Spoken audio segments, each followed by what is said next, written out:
Retour sur les performances de nos pros, c'est dans Saga des pros.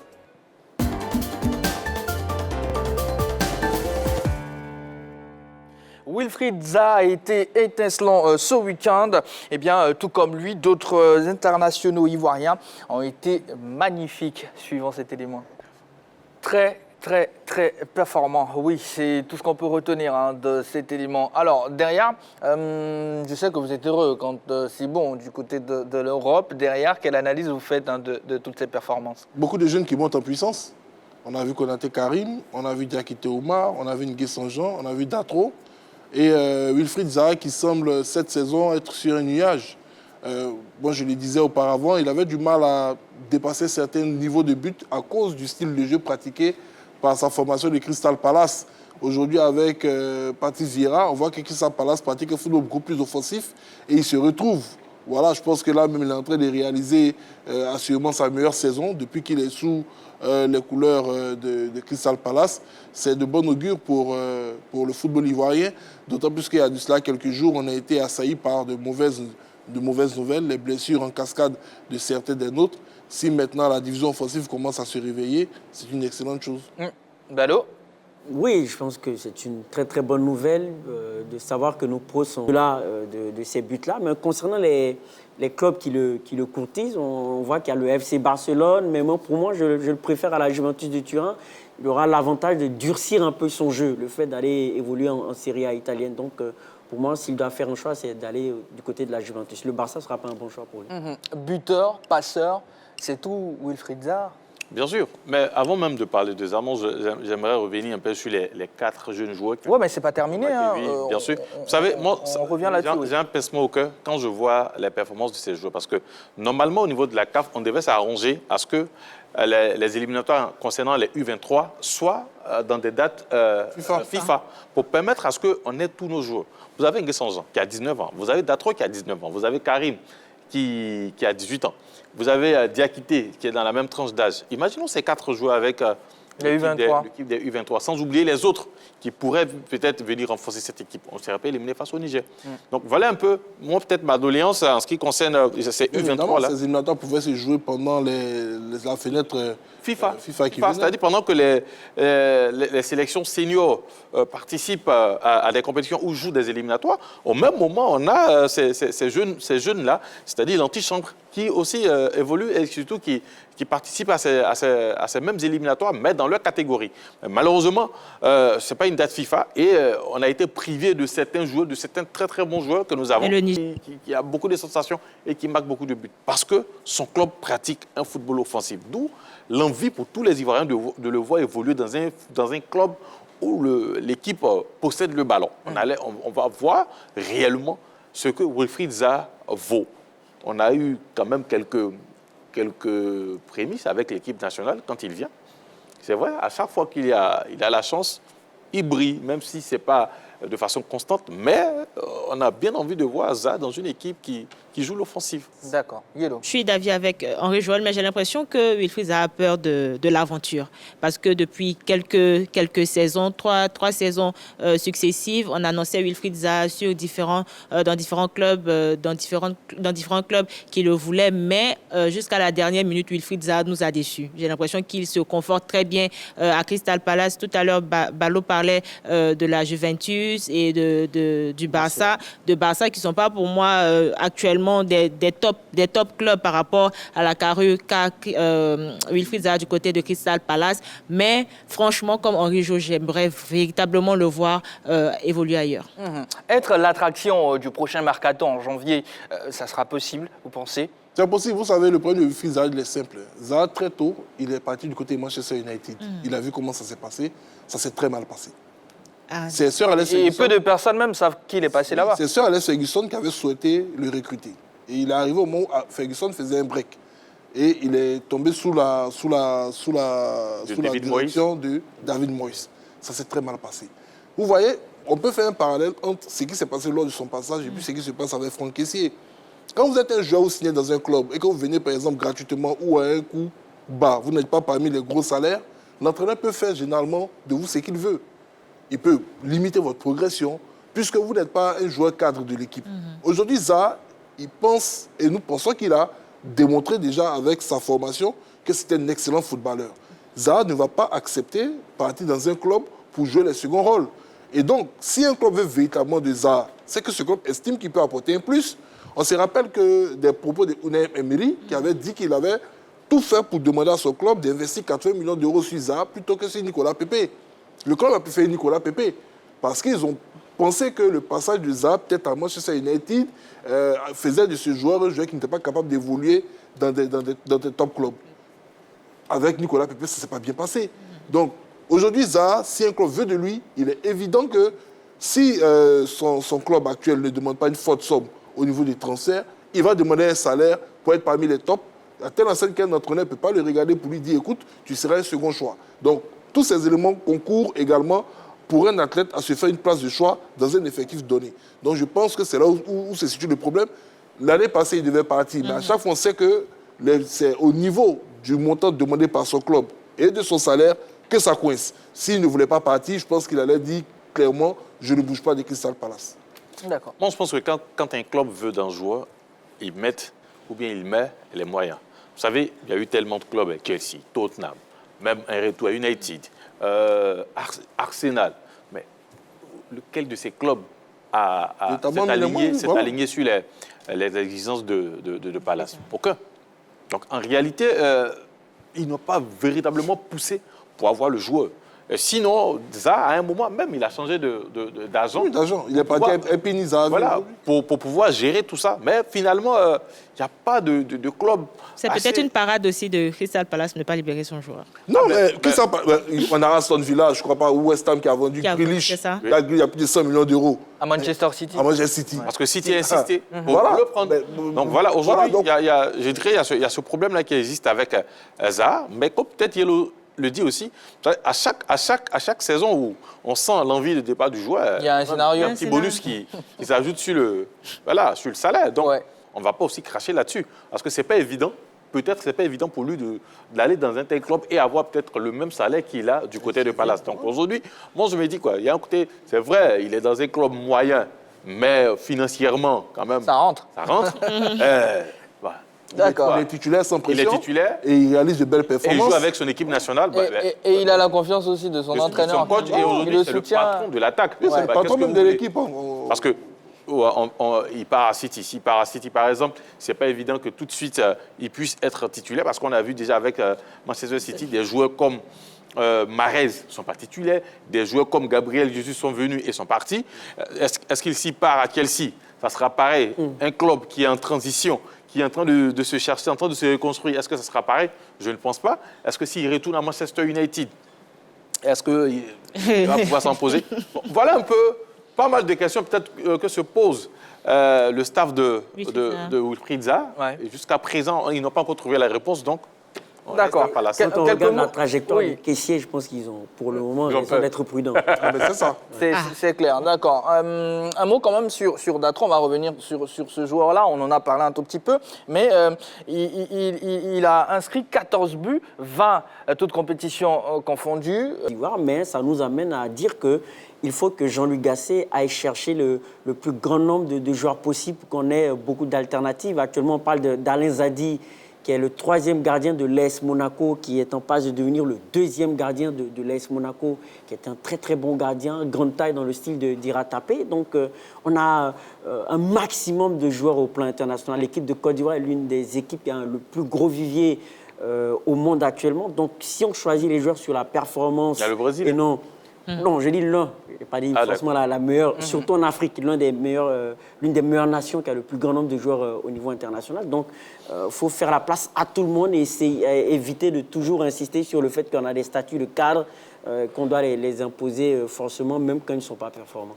D'accord, en tout cas, on aura l'occasion de le voir certainement pendant cette fenêtre FIFA avec les éléphants de Côte d'Ivoire. Nous passons en revue, sinon nous passons au scanner les différents groupes du Mondial 2022 depuis la semaine dernière. Aujourd'hui, la poule D est notre centre d'intérêt dans direction Qatar 2022.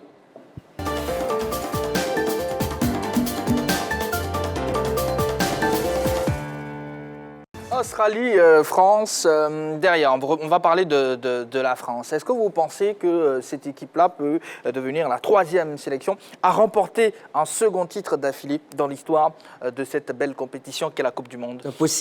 C'est possible, mais il y a un gros mais. Je ne pense pas que le football actuel, le contexte du football actuel, le niveau des équipes, le resserrement entre les petites et les grandes nations favorise qu'une équipe puisse gagner 2 fois d'affilée la Coupe du Monde. Ça, vraiment, ça va relever d'un exploit incroyable. Mais sinon, la France a les moyens de jouer minimum une demi-finale ou une finale compte tenu de la richesse et du talent de son effectif. D'accord. Après, il y a la réalité du terrain. Un deuxième avis, Henri Jo? Moi, je pense qu'il y a moins de certitude dans cette équipe de la France par rapport au groupe qui a remporté la récente édition. Vous savez, aujourd'hui, si la France a remporté la Coupe du Monde passée, c'est en partie grâce à un très bon milieu de terrain, notamment Pogba et Kanté. Aujourd'hui, ils ne sont pas là. Vous avez peut-être Rabiot et Tchouaméni qui vont jouer ce rôle-là, mais ce n'est pas le même pédigré que Pogba et Kanté. Donc, ça va véritablement jouer. On ne sait pas si un joueur comme Raphaël Varane va jouer en défense. Donc, ça sera une défense récomposée. Varane qui est touché, hein, c'est pas sûr. Ouais. On ne sait pas sûr qu'il revienne très tôt. Ça sera une défense récomposée. Et puis, en attaque, il y a eu Mbappé, Giroud, il y a Benzema qui arrive. Est-ce que, c'est vrai, peut-être il y a eu des bonnes prestations avec les 2 joueurs sur certains matchs, mais en Coupe du Monde, c'est autre chose. C'est autre chose, Donc, je pense qu'il y a moins de certitude dans cette équipe de la France par rapport à l'édition précédente. Maintenant, comme Balo l'a dit, il y a l'incertitude du football. Mais moi, véritablement, cette équipe de la France, là, je ne la vois pas rééditer l'exploit de 2000. D'accord. Alors, un mot sur la sélection 2018, voilà. danoise. Jean-Philippe? Les Vikings, une formation imprévisible, une équipe sur laquelle on ne compte pratiquement jamais, mais qui très souvent réalise de magnifiques performances en compétition internationale. Champion d'Europe depuis 1992, c'est vrai que ça date, mais à chaque fois que le Danemark s'est retrouvé dans une compétition internationale, surtout dans des rencontres où on se dit que c'est une équipe qui ne pourra pas passer le cap, ces Vikings-là font appel à leur esprit guerrier pour réaliser de très bonnes performances. Je pense que dans cette poule où elle sera en compagnie de la France, de l'Australie et de la Tunisie, elle a tout à faire voir pour aller le plus loin possible dans la compétition. Elle a retrouvé son maître à jouer, Christian Eriksen, qui a failli les quitter de manière dramatique lors du dernier Euro. Et maintenant, je pense que tout est très bien fait du côté du Danemark pour réaliser, comme je le disais tantôt, une excellente performance dans ce mondial. À eux maintenant de saisir les chances. Oui, Que vaut l'Australie, Balo? Pour le moment, rien du tout. Lorsqu'on regarde la dernière bonne prestation de l'équipe d'Australie, ça remonte à 2006, une qualification en 8e de finale de cette Coupe du Monde. Donc, sur 6 phases finales de Coupe du Monde, l'un des meilleurs résultats, c'est un 8e de finale en 2006. Donc, par rapport aux autres équipes de la poule, pour le moment, je pense que c'est l'un des outsiders de cette poule-là, parce que face à des équipes comme le Danemark avec Andreas Christensen en défense, Eriksen, Højbjerg, Martin Braithwaite. Au niveau de l'attaque, il y a un bon collectif. L'ex-star du FC Barcelone. En plus, il y a l'équipe de France. Donc pour moi, les 2 favoris de cette poule-là, Danemark-France. Yellow, la Tunisie, est-ce que vous pensez que cette formation a les moyens de... Non, il n'y a rien pour... Ah ouais? Rien pour pouvoir prétendre à terminer premier ou deuxième de la poule. Tout à l'heure, on a parlé de la France qui, malgré son effectif assez garni, n'a pas forcément ses chances de pouvoir remporter la Coupe du Monde. Ensuite, il y a le Danemark qui est certainement très sous-coté par la presse sportive, mais qui fera un très beau mondial. Donc, pour moi, la Tunisie n'a pas grand-chose à prouver. Non, je mettrai une pièce sur la Tunisie. Je vais enlever cette pièce qu'il va mettre. D'accord. Une pièce sur la Tunisie. D'accord, c'est bien noté. Allez, en tout cas, dans pas longtemps, la compétition commence. On saura ce qui va se passer concrètement. Alors, parlons toujours de Qatar 2022. La liste du Brésil est tombée. Voilà. Donc, Tite, le sélectionneur brésilien, a dévoilé ce jour la liste des 26 joueurs retenus pour la Coupe du Monde Qatar 2022. Le grand absent, c'est bien sûr Roberto Firmino, l'attaquant de Liverpool. Toutes les autres stars, telles que Neymar, Vinicius, Casemiro ou encore Alisson Becker, seront du voyage. Le Brésil partage la poule F avec le Cameroun, la Serbie et la Suède. Suisse. Avant notre zoom 3 fois plus détaillé sur la poule F, un mot sur le Brésil sans Firmino. Est-ce que vous pensez qu'il y a des noms qui manquent? Non, mais ça fait peur. Oui, moi je pense. Philippe Coutinho. Non, mais Coutinho. Coutinho, oui. Il a... Coutinho, il manque. Il va monter. C'est un autre profil de meneur de jeu dont le Brésil pourrait en avoir besoin. Il a le même style que Neymar. Un autre profil. Neymar n'est pas forcément meneur de jeu. Neymar peut dézonner, aller sur les ailes. Mais Neymar, c'est très Krista, comme on le dit. C'est un joueur libre. Coutinho, il peut très bien jouer derrière, en 10, derrière les attaquants fixés. Il a son style de jeu particulier. C'est vrai que son absence ne sera pas préjudiciable, mais c'est un garçon qui a su revenir au très haut niveau après ses déboires lorsqu'il avait fait la jonction entre Liverpool et le Barça. Il était revenu à son meilleur niveau. Malheureusement pour lui, handicapé par une blessure, il n'a pas été sélectionné par Tite. C'est un peu comme aussi Firmino. Firmino, pour moi, c'est un très bon joueur, mais n'est pas aussi déterminant. C'est ce qui emmène beaucoup de personnes à se dire que le Brésil a sûrement l'un des meilleurs effectifs. Parce que quand on regarde la France, par exemple, qui va être privée de son milieu lors de la dernière Coupe du Monde, ce n'est pas le cas du Brésil qui récupère pratiquement toutes ses grosses stars et sans bobo jusqu'à présent. D'accord. Donc, Balo, le groupe, c'est très important, mais après, il faut que la mayonnaise prenne. Oui, ben, je pense que la mayonnaise peut prendre. Il faut dire que le Brésil, sur sa dernière grosse aventure au niveau des compétitions internationales, au niveau de la Copa América, c'était une finale de Copa América, en plus avec un Neymar Junior qui prend ses responsabilités, qui est en train de gagner des galons dans cette équipe du Brésil-là, qui assume son statut de génie. Donc, je pense qu'on a de gros travailleurs au niveau du milieu de terrain, Casemiro. Collectivement, ça peut être intéressant. On a Alisson Becker dans les perches et on a un Neymar qui est en forme. Je pense qu'il y a des points positifs avec cette équipe. Henri Jo, vous avez enlevé la pièce placée sur la Tunisie par Jean-Philippe, mais vous mettez une pièce sur le Brésil. Il dit ça fait peur. D'accord. C'est bien noté. On va se faire un plus calé avant de conclure.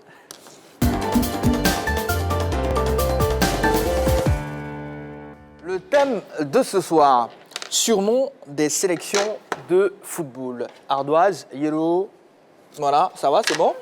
Ok. La première question. Quel est le surnom de la sélection d'Uruguay? A. Proposition, l'Albi Céleste. B. La Céleste. C. Los Marineros. Henri Jo. Allez, Ardoise. B pour tout le monde. Bien, c'est la bonne réponse. 2. Quel est le surnom de la sélection du Mexique? A. El Tri. B. Los Cafeteros. C. Los Ticos. Balo, c'est bon? Oui. Nilo. B pour quasiment tout le monde. A pour Jean-Philippe. La bonne réponse, c'est A. Voilà, El Tri pour Jean-Philippe Ouria. Troisième question. Quel est le surnom de la sélection de Corée du Sud? A. Seigneur. Les guerriers. Taïgut. Blue Devil. B. Les Blue Dragons. C. Les Blue Diamonds. On va faire ça comme ça. Ardoise. B pour tout le monde. C'est plutôt A, la bonne réponse. Voilà. Les guerriers. Taïgut. D'accord. 4. Quel est le surnom de la sélection d'Angleterre? Proposition A, les Three Lions. B, les Barbarians. Barbarita. C, le 11 de la Rose. A, je vois plutôt un triangle, Henri Jo. Allez, la bonne réponse A, les Three Lions. Cinquième et dernière question. Quel est le surnom de la sélection de la Nouvelle-Zélande? A, les Blacks. B, les All Blacks. C, les All White.